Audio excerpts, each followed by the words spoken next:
Today I'm speaking with Shafiq Mahajir, who is a lawyer here in Hyderabad, and today we will be discussing the social and economic status of Muslims in India. So first I would like to say thank you for speaking with me today, and could you tell me a little bit about yourself and what you do and why you do it? Well, it's a pleasure having this discussion with you. I'm a practicing lawyer, a civil lawyer practicing on the civil side. I've been in legal practice for about 40 years, and I belong to Hyderabad. In today's modern world, I don't very much like the expression born and brought up, so I say manufactured and processed. I've had a legal education both in India and in England, and I've visited various parts of the world, including in the process of giving lectures on human rights and so on. That's about it. Great. And how many generations of your family have lived in Hyderabad, and what originally brought them here? It's been from the time of my great-great-grandfather. I like to say that up to my level, it was a series of generations and then degeneration set in. And what I'm hoping is that my children will bring about a regeneration of the values, the principles that the old school used to stand for. And did the partition of India have effect on your family in any way, and did any of them leave to Pakistan? Well, some people from my father's side did leave for Pakistan, and unfortunately all of them are now no more. As far as the family here is concerned, yes, they were affected because they lost possessions, they lost property, they lost privileges, and in some instances, people's lives were lost. And there was a general feeling of having gone through a very traumatic experience. After which, in 1948, there was this Operation Polo, which was about the so-called liberation of Hyderabad from the Nizam's rule. It was actually an invasion of Hyderabad by the Indian Army, and for various reasons, some political, some historic, they were joined by irregulars, and as usually happens when there is an intent to conquer or subdue a group of people, a race, there was a lot of a lot of atrocities committed, including rape, murder, loot, etc., etc. All that is standard operating procedure when an occupying force tries to overcome an existing establishment. Do you think that of the family that stayed here, if they had left to Pakistan, they would have had a better life in Pakistan? Considering what Pakistan has turned out to be, I think it was a very wise decision for them to have stayed back here. And as a matter of fact, I consider the partition of India and Pakistan into first West and East Pakistan and then this triangle of Bangladesh, Pakistan and India to be a historical blunder, especially from the point of view of what Pakistan has ended up becoming, and also from the point of view of what has happened to Muslims who stayed back in India. Muslims who went to Pakistan went there with the intention of becoming part of a theocratic state which would be run on Quranic principles and so on, whereas people who stayed back in India did so in the hope that in a democratic dispensation with a set of constitutionally guaranteed rights, they would be safe and secure, which turned out to be incorrect. So in retrospect, I believe that if the partition had not taken place, the percentage of Muslim population in India would have been so big that these so-called riots would not have happened, ethnic cleansing, genocide, etc. would not have happened. Okay. So during your lifetime, have you seen the relationship between the Muslim minority and the other Indians change at all in Hyderabad or more broadly in India? I believe that things have not just changed, they have taken a nosedive. And it has become absolutely disastrous the way things have changed. People are now, Muslims are now looked at with suspicion, if not outright hostility, there is this belief that it is the presence of the Muslims which is the problem with India, and that but for the Muslim presence, India would have been a phenomenally better place to live in.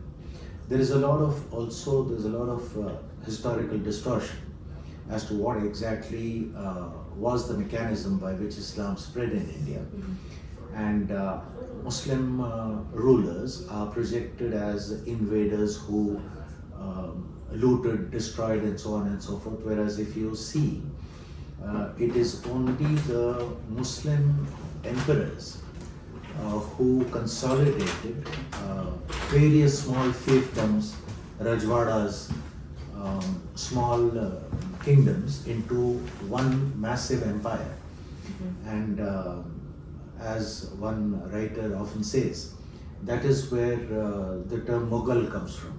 You speak about somebody as a movie Mughal and so on. Somebody who achieves something which is monumental. And that has only been brought about. The other thing is that this cannot about Islam being spread by the sword. You must remember that there was no constitution, there were no courts. The king was the ecclesiastical ruler, the political ruler, the judicial ruler, and he could do pretty much anything. That being the case, if Islam was in fact spread by the sword, there's no reason why Muslims would be only 15 to 18% in India. Then there are other subterfuges resorted to, other devices resorted to project a distorted image. For example, you will find that there is a census of 1952 referred to, where the percentage of Muslims is X. And there is a census of 1970-80 referred to, where the percentage of Muslims have gone up substantially. And they projected saying, look, this is how the Muslims are multiplying, which is absolute rubbish. The reason for that shift in demographic numbers is that in the census of 1952, because the state of Kashmir was not yet certain, the Muslim population, largely Muslim in Kashmir, that population was left out of the census, and it was included subsequently. The Muslim percentage appeared to have shot up substantially. So all these things are resorted to in order to project Muslims as somehow a curse for India. And that's about it. Personal relationships, people don't go to each other's houses, people don't wish each other on festivals. Things have come to such a pass that people are afraid to speak the truth. You cannot have an open discussion in universities and colleges. People are charged with criminal offences on the ground that the feelings or the sentiments of a different section of society have been hurt. That's ridiculous. It goes completely against the principle of freedom of speech. And the saddest part is that I frequently say that I can understand when politicians do this kind of thing, because they need to win elections, and democracy is a game of numbers, and since the predominant population is of Hindus, they need those Hindu votes in order to come back to power. So they will cater to the sentiments of the majority and so on and so forth, and make those statements which, whether they believe them or not, will please the population, so to speak. But when you see the judiciary buckling under and giving the go-by to all constitutional guarantees and principles, you realize that the dice is loaded against you. The die is cast, and it's going to go downhill from now on. Has been going downhill for the last 10 years or so, maybe more. And there are instances where there was a flash of brilliance, so to speak, hope generated that the judiciary would put its foot down and make sure that this kind of thing doesn't happen. But the executive has been able to successfully subdue any such spirit in the judiciary, and the result is that making the appropriate political noises to project itself as being neutral, supportive of constitutional principles, the judiciary nevertheless buckles under. I brought for you one example of the judgment in the Babri Masjid case, which you can read at leisure. I've highlighted a number of passages there which show how the courts have come to conclude that the sentiments or the belief of the majority somehow overshadows constitutional principles, etc., etc., and these have to be subordinated to that alleged sentiment of the majority. And if that is how cases are going to be decided, then you might as well find out which is the stronger party and deliver judgment in favor of that party. You don't need a judicial process. So because there's this majority Hindu population and party, do you think Muslims have become more separated and isolated from society? There have been very clear attempts by Muslims to ensure that a positive presence is felt in society, and they are trying to do what is known as an outreach to try and get under the skin of those segments of the majority population which seem to have come to this conclusion or seem to have found acceptability in this distorted version of what Muslims stand for, and so on. But yes, Muslims have, as a result, felt themselves to be under siege, felt themselves to be in need of some kind of a protective cloak. When people perceive themselves to be under a threat of this kind, it is natural for them to gravitate towards one another, and in that sense there has been a movement among the Muslim masses, especially the not very educated groups, to become more insular. Okay. And I know some argue that anti-Muslim rhetoric is just election-related propaganda, and that it does not actually represent most Indians. Do you believe this is true? Excuse me, I'm sorry. It is not. You see, it's like this. I've appeared in some cases involving police atrocities and so on and so forth. I've appeared in the Bhaskar Rao Commission, which looked into the Makkah Masjid firing and so on and so forth. I've interviewed, cross-examined those police officers, so now I know what I'm talking about. If there is a police officer or a group of police officers who have turned rogue and who have done something which is unacceptable from the legal standpoint, it becomes the duty of the rest of the force to ensure that its credentials do not get destroyed because of the work of these few. And it now depends on that administration to step in and take corrective action, make examples out of these people. If it does not, if it turns a blind eye, then you cannot adopt a position of neutrality when there is hostility being demonstrated against a segment of the population. If you do that, then you align yourself with the oppressor. It's a very simple principle. So you can, now because the administration chooses to turn a blind eye, because I've been sending on this group, I've been sending messages on WhatsApp and so on, you can go through them. You will see that for example, just yesterday in Karnataka, Karnataka is a state further south, and it also has a substantial Muslim presence. Tipu Sultan belonged to Karnataka, the state of Mysore then. There was a ban imposed on the hijab, right? And the court, in deciding to uphold the ban, wanted to ask, did the girls wear a hijab prior to this time? Or did girls of this class now start wearing a hijab? And when it turned out that they were not wearing a hijab earlier, the court decided that this was not part of Islamic culture, etc., etc. The point is that as a girl grows, I'm talking about the social matrix here. When a girl grows, over a period of time, she matures, and one fine day she notices that people are looking at her in a slightly different manner than they used to earlier. That is when she becomes conscious of her womanhood or whatever and decides to wear a hijab. Just because she wasn't wearing one earlier doesn't mean that it's not part of. So now The moment this hijab ban was upheld, vigilante groups went about tearing hijab off women's heads and so on and so forth. Yeah. The administration chose to do nothing.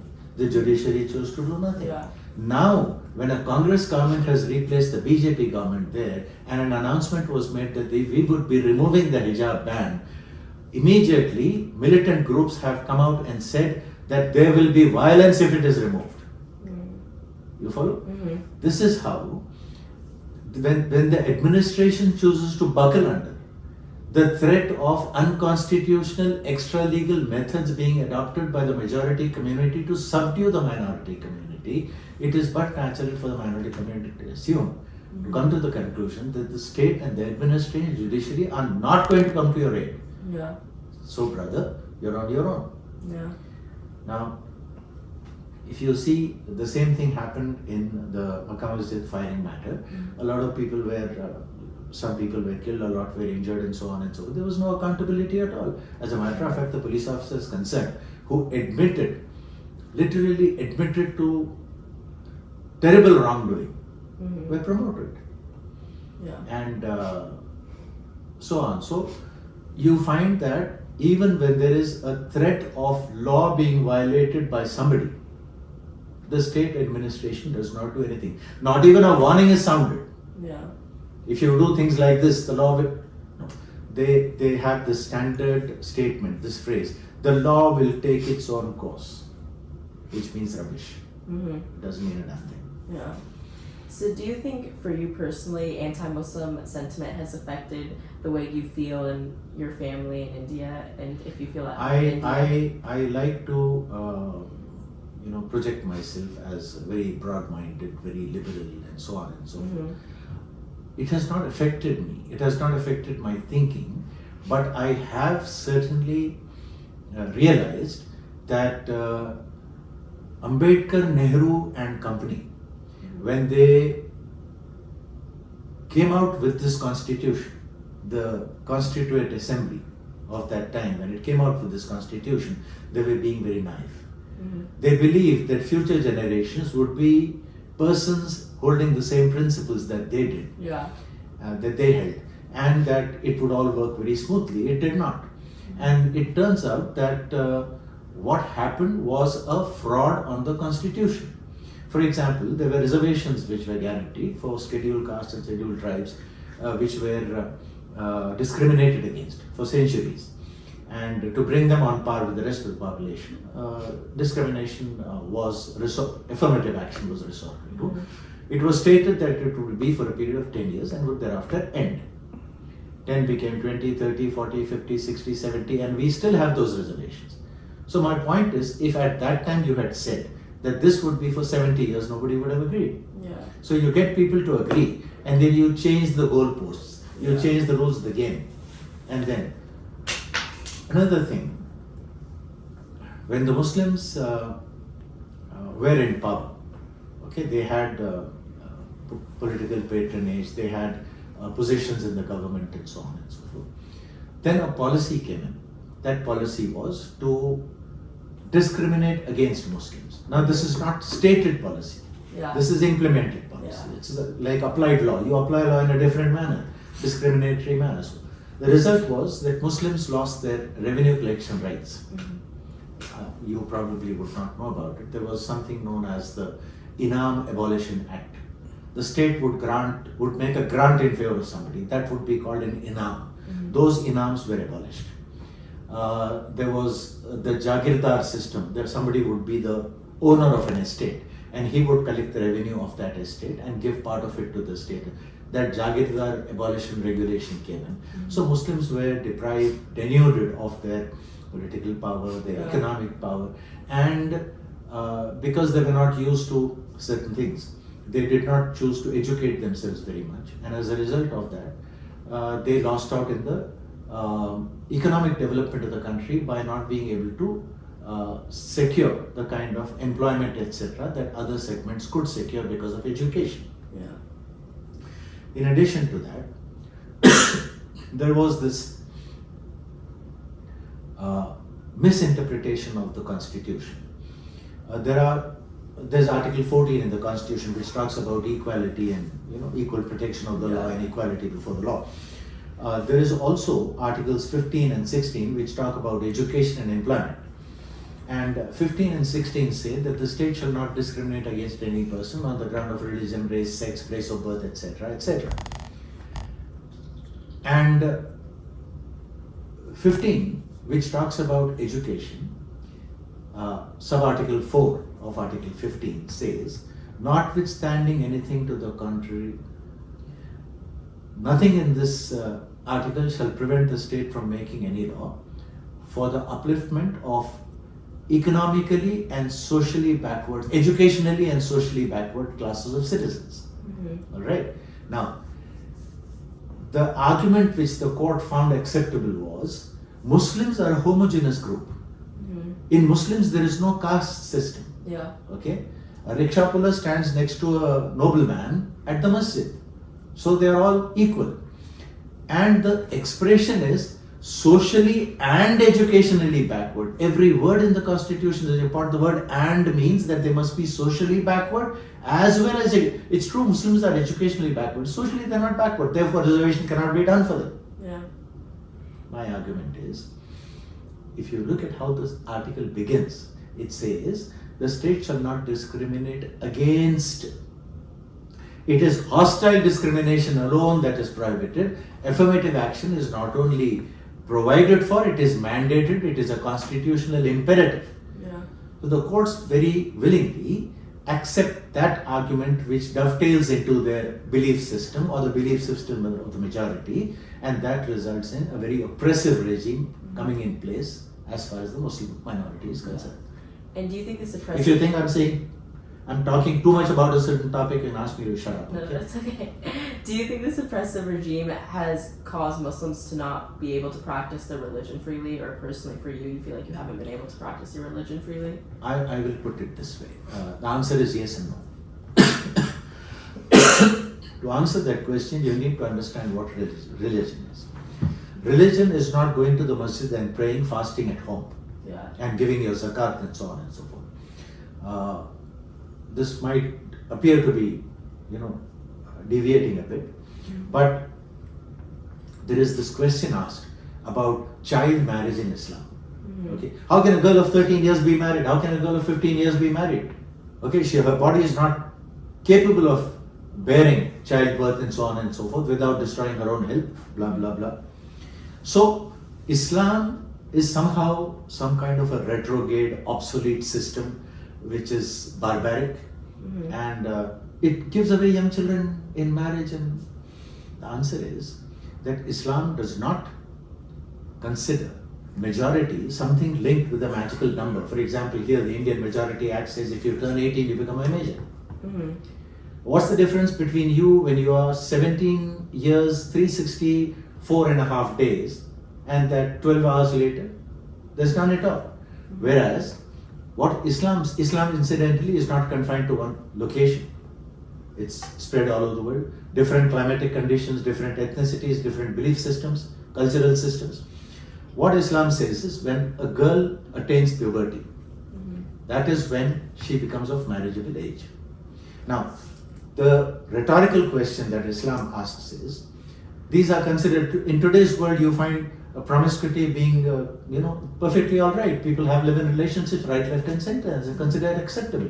But if a man has 2 wives, that is considered a sin. Yeah.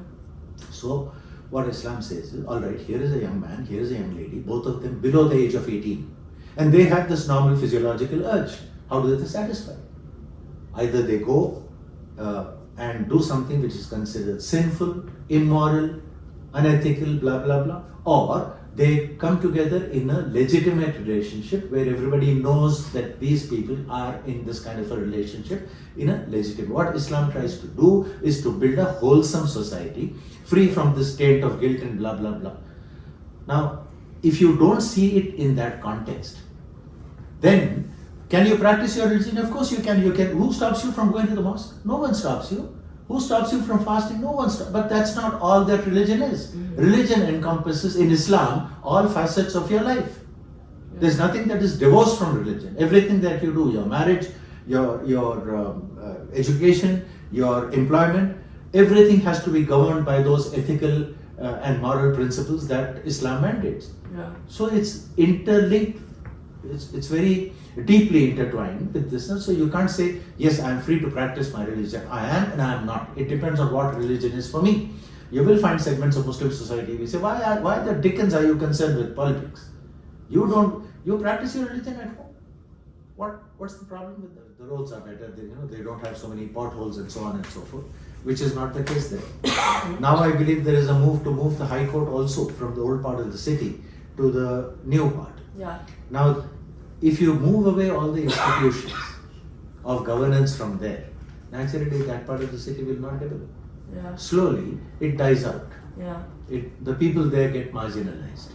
And if you see more and more in the new part of the city, you find roads being cordoned off, and they're making what they call one way.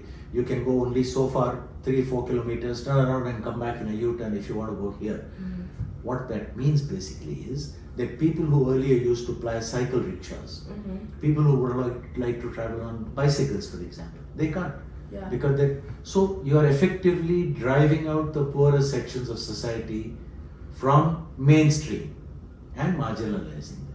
That's not how equality should work, isn't it? Yeah. It's the poorest of the poor who deserve a chunk of whatever the largest is available, whatever facilities are available, to bring them on par with the rest of the team.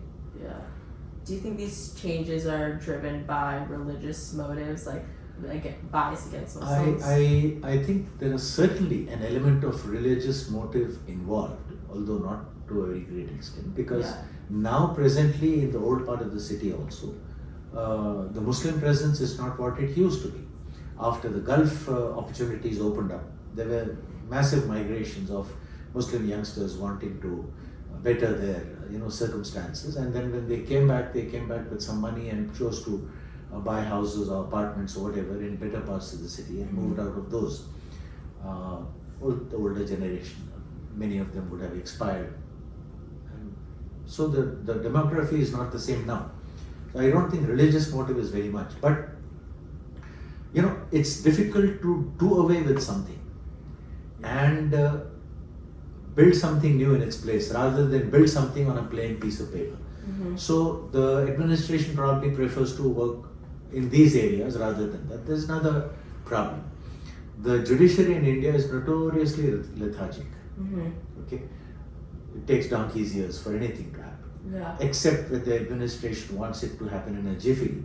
In which case you can see what is happening in Uttar Pradesh and so on and so forth, where bulldozers are used to deliver instant justice, so-called instant justice, against people who are supposed to be acting in a hostile manner or throwing stones or God knows what, or doing nothing, but the administration is not very happy about their presence. So if you want to demolish a segment of the city in order to build, for example, a metro line, it takes donkey's years, and that project gets held up, and the result is cost overrun, time overrun, etc., etc. The administration probably also has an eye on that in order to decide some kind of a return on investment kind of thing. And do you think, in addition to all the social discrimination, I've also heard that Muslims in India face many economic hardships. So do you think that because you're a Muslim, you faced economic you've lost economic opportunities, or other Muslims have also lost economic opportunities just solely because of their religion? I personally have not lost anything. On the contrary, because I took a very assertive stand in certain things which I handled, I think I probably gained a bit more respect than people who did not show that assertiveness. Having said that, there are many instances of declarations, public declarations on video of groups of non-Muslim segments of society adopting resolutions that we shall not purchase things from the Muslims. We shall not engage in economic activity with the Muslims. We shall not employ Muslims in our organizations or whatever. And yes, that certainly does affect people. I don't know to what extent it is implemented, but I'm certain it is implemented at least to some extent. Yeah. There is also another aspect. I've been saying this for quite some time, and perhaps it is, a doomsayer's lament. There is something known as a trishul. Do you know what a trishul is? Yeah.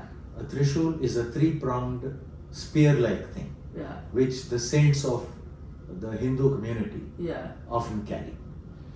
Now, what has been done is that a dagger has been subjected to two slits being made on two sides Yeah. to make it ostensibly a three-pronged instrument. Uh-huh.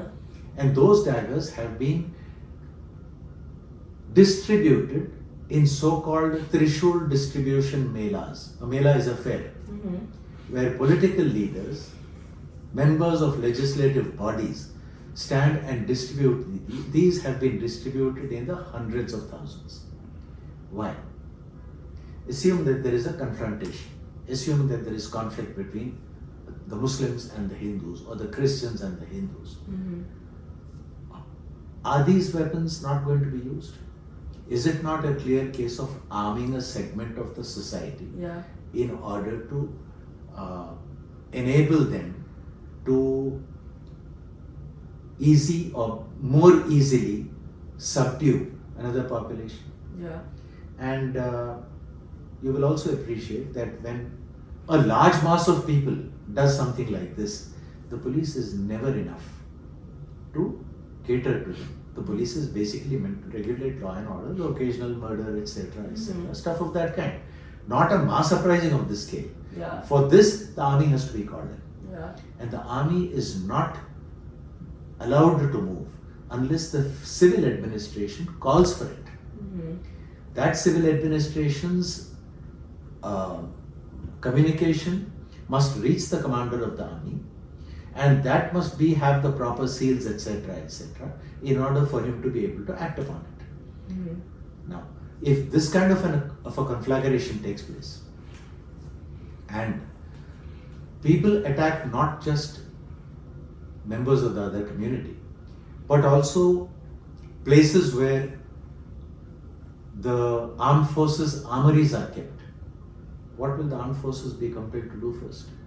Protect those armories. Which means basically that for 3, 4, 5 days, there will be a free-for-all.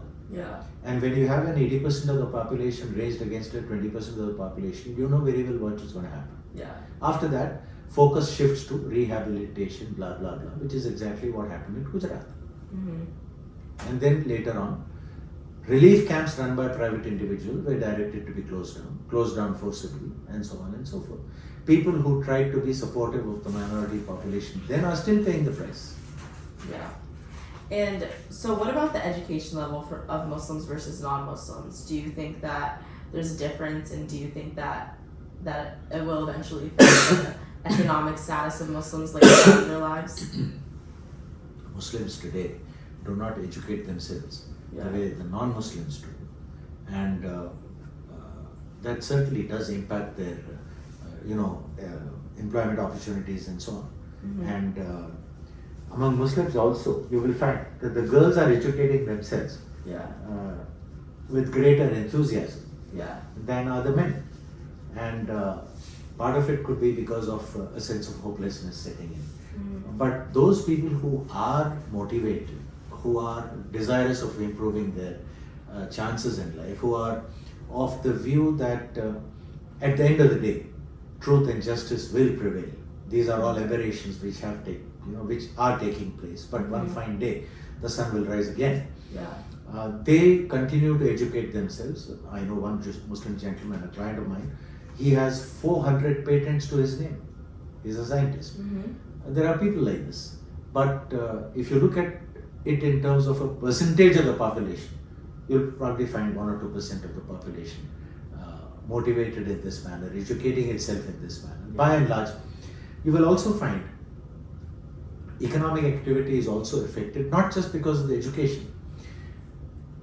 You will find in official treatises and even in some quotations from judgments that Muslims are referred to as puncture repair walas. You know, a bicycle or a motorcycle gets punctured, there's a guy who repairs it. and stuff of that kind, cobblers. And why is that? That is because it's an unwritten principle that certain segments of society are not granted loans by banks. Yeah. For example, when I first applied for a credit card, I was told we don't give credit card to lawyers. And I told the guy, you bloody idiot, don't talk like this, in the open, otherwise you get into trouble. Yeah. I do have a credit card, but now, because Muslims are not able to access the lending system, primarily because they are not giving loans, because they are not able to produce collateral. I'm sorry. Sorry about this. The result is that without a loan, what business can they do? They can only do that business which requires hardly any capital investment. Yeah. And this is all they can do. The other is that when you take a loan from a bank, you have to pay interest. And Islam, in its Puritan sense, frowns upon interest. Because interest results in flow of wealth from a place of lower potential to a place of higher potential. It is the lender who gets back more than he lent. So that these are reasons why they are marginalized, educational as well as economic condition becoming worsened. Not merely because of education, but because of these opportunity problems as well. Yeah. I was once talking to a member of a political party about this WAF thing, university link up and all that. And I said, why don't you have Islamic banking? Where, so many farmers are committing suicides. Yeah. So I said, why don't you adopt Islamic banking? Because then in Islamic banking, what happens is, if I lend you money and you do business, and your business goes bankrupt, then you lose your effort, I lose my money. You don't still have to pay me back. Whereas in a conventional system, you will still be required to pay me back my principal and interest. And you are destroyed financially. And these farmers eventually end up committing suicide, etc. So why don't you adopt Islamic banking, where the government loses the money, the bank loses the money, the man loses effort. He said, no, that won't be accepted because people will say we are appeasing Muslims. Yeah. I said, don't be silly. How many Muslims are farmers? Most of them are Hindus. All right, then you call it equitable banking. Yeah. He says, no, it's a brilliant idea. We'll do it. All these brilliant ideas fall on deaf ears. I was once talking to a Director General of Police. I said, look, I come and run over you with my car. And there's a social policy legislation which requires an insurance company to pay you a certain amount of money, depending on your status, your wealth, your dependence, and number of years you have of life, your health condition. But then imagine I come stop 1 foot short of you, pull out a gun and shoot you. I may go to jail, same as in the other case, but you don't get any compensation. Yeah. He says, what can be done about it? It's simple, insure every weapon. He said, we were on a flight going somewhere. He said, I'm going to go back to Hyderabad. This is the first thing I'm going to do. Not done yet. Yeah. This is administration. Yeah. Are there any concrete steps that India can, that can be taken to address anti-Muslim sentiment in India? Yes. There was an attempt to bring about a communal violence prohibition and rehabilitation of victims bill. That was in, I think, 2008. And I've done a lot of work on that. It was a toothless bill capable, if it became law, of being misused and discriminatively used in order to do exactly the opposite what was intended to do. I made wholesale change. I've sent it to that group, the communal violence bill, with the changes that I suggested. If you see those changes and if you see the reasoning why those changes are there, you will find that it creates tremendous disincentives for officials who do not act consistent with the requirements of constitutional law and the legal principles that ought to govern administrative action. And it provides incentives for people who do honor those principles and so on and so forth. And if that kind of thing is implemented, then you will find that these things can be concluded immediately. But it is possible, there's something called a tipping point. After a certain stage, the point of no return is reached. Yeah. And as I told you, in Karnataka, when they said they were considering lifting the ban on hijab, there were threats of violence. Mm-hmm. So if that is the kind of atmosphere that the administration lives in, Karnataka is a state. In India, we have a constitution where the central government can advise the president to wind up dismiss the elected legislative assembly of a state and govern it through direct president's rule, Mm-hmm. through the governor of the state. Yeah. That can be done. So if the administration chooses to take strong steps to prevent this kind of thing from succeeding, Mm-hmm. they probably will have to not only consider what they would do if the president were to be induced to take such a stand, Mm-hmm. and also what the repercussions would be when the matter next goes to the polls. Mm-hmm. Because then it is possible that polarized Hindu masses, misled by all this misinformation campaigns Yeah. against Muslims, will consider that government or that set of elected representatives or that party as somehow hostile to Hindu interests and Yeah. vote again for the parties that ought not to be in power at all. Yeah. And if you could change anything in India right now, what would you change? What would it be and why to help the lives of Muslims here? I'm not in a position to change anything except to speak about these things. Mm-hmm. And it depends on the receptivity of any person or group of persons as to whether what you say brings about changes or makes an impact or not. Mm-hmm. And I do not expect anything to change from what I might be saying. Yeah. If I may point out, what happened in Gujarat in 2002 Mm-hmm. included murder, rape, arson, looting, massive displacement, destruction of properties, including of shrines. Mm-hmm.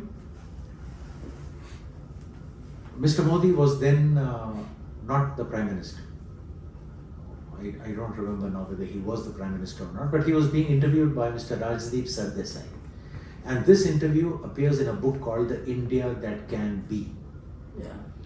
And in that interview, Mr. Sardesai asks Mr. Modi, do you regret what happened in Gujarat in 2002? And Mr. Modi's answer is, I have given the people of Gujarat the right to do justice. Mm-hmm. They have done justice once. They may do it again. Yeah. If that is the approach the elected Prime Minister of the world's largest democracy holds, then I do not see how India can aspire to become a Vishwaguru in the foreseeable future. Yeah.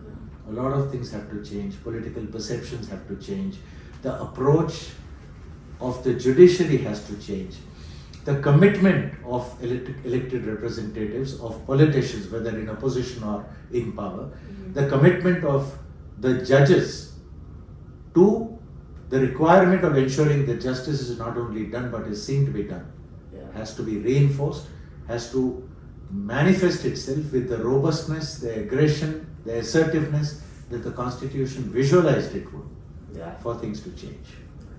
Okay. Great. That was my last question. Thank you.